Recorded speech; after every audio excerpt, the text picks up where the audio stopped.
Desde hace ya varios meses, yo diría años, la inflación es el principal problema en los argentinos. Lo dicen las encuestas, pero también lo dicen a diario nuestros amigos, conocidos, la familia, nosotros mismos, porque eso implica que nuestro sueldo alcanza cada vez para menos cosas.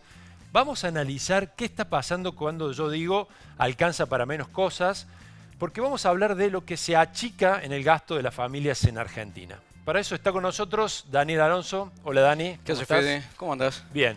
Bueno, le vamos a poner nombre propio a esto de ajustarse con respecto a la inflación, ¿no? ¿Qué está pasando con los hogares en Argentina y qué se está dejando de lado cada vez más para llegar a fin de mes, ¿no es Dale, cierto? sí, es un proceso, vos lo decías recién, que viene de hace mucho tiempo.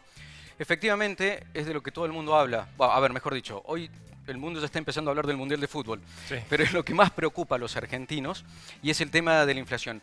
Hay una encuesta recién salida del horno de D'Alessio Irol junto con Bernstein que analizan el humor social en la Argentina. Es una encuesta que se hace en todo el país y ratifica lo que vos decías. A la mayoría de los argentinos, al 92% de los argentinos, el tema que más le preocupa es la inflación. Y el segundo tema que más preocupa es la incertidumbre económica. Claro. Los datos, a ver si los podemos ver en pantalla, están, fíjate, 92%, esto es respuesta múltiple, ¿no? Pero el 92%, o sea, 9 de cada 10, el principal problema o preocupación es la inflación. Lo segundo, la incertidumbre económica. Lo tercero, la inseguridad. Y fíjate que aquí hay un detalle.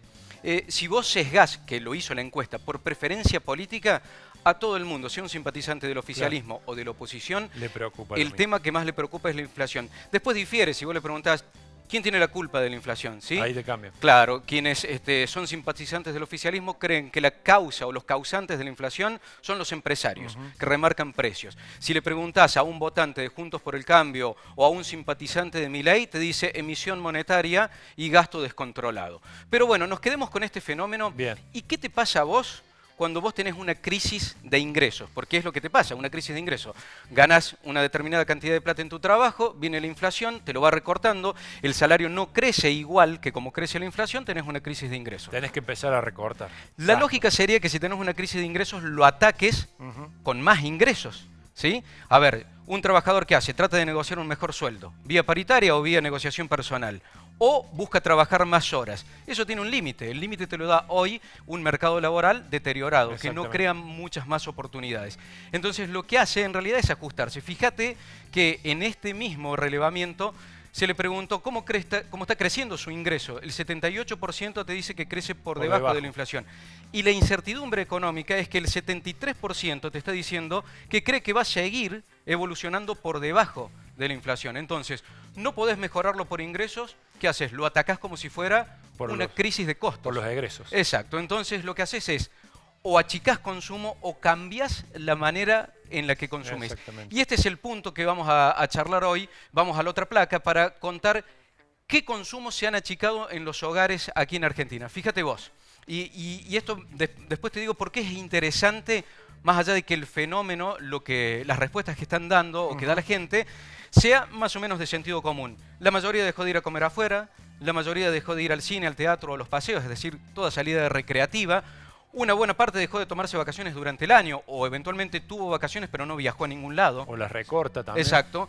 Dejó de comprar ropa, que ha sido justamente uno de los productos que más ha crecido en la canasta. ¿Sí? Muy por encima de la inflación. Fíjate vos, recortó el servicio doméstico. O lo sacó o lo achicó la cantidad de horas que una persona trabaja en su hogar. Achicó el gasto en un colegio o en la universidad y finalmente achicó el gasto en Internet. Internet es como una prioridad hoy para todos los hogares. Es lo último que se sobre todo por el arrastre que se viene después de la pandemia. Exactamente, ¿no? claro. Pero hay mucho cuentapropista que depende de eso y más allá, obviamente, de los cambios en la digitalización en la economía.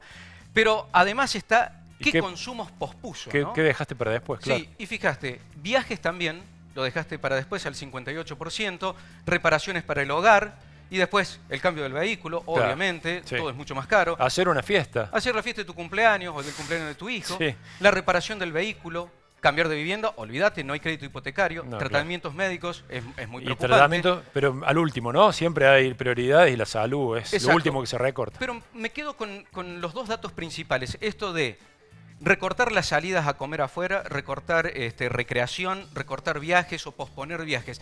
¿Y por qué me quedo con esto? Porque, viste que se dice después de la pandemia, el bienestar no tiene precio. Sí, Sí tiene precio. Tiene precio. ¿Sí? No tiene precio para nuestra expectativa, para nuestro ideal.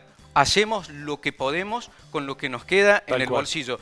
Pero el bienestar, hemos visto todo lo que significó la presencia de Coldplay, la cantidad de gente que se movilizó, y sin embargo, eso mueve eventualmente, como mucho, el 10% de la pirámide socioeconómica de la Argentina. 90% para abajo, y en un proceso de achatamiento de la pirámide, el bienestar sí tiene precio, y ese precio termina siendo una variable tan alta que evitas acceder a eso o pospones el gasto en eso. Tal cual. Y la verdad es que lo que viene parece que va a ser similar, ¿no? Porque las ideas que se tienen sobre la economía el año que viene hablan de una inflación de arriba del 60%. Las paritarias van a correr, se supone, por detrás de eso, así que seguiremos achicando costos y posponiéndolos también, ¿no? Sí, y yo creo que lo más preocupante, seguramente para tomar decisiones de qué haces, en qué gastas, es la enorme distorsión de precios relativos. Viste que hay mucho de esto comparando, che, el precio de una zapatilla de alta gama... No sabes qué es caro y qué es barato. Claro, cuesta lo mismo que un alquiler de un departamento de un dormitorio en un barrio más o menos periférico de Córdoba. Bueno, eso, la distorsión de precios relativos. Ahora está el congelamiento de precios. Eso profundiza también la distorsión de precios relativos y te impide tomar decisiones racionales, entre comillas racionales, porque no sabes qué es caro o qué es barato. Bien. Gracias, Dani. No, Esperemos que no tengamos que posponer más gastos, pero sí, la verdad que estamos todos en la misma. Gracias de nuevo.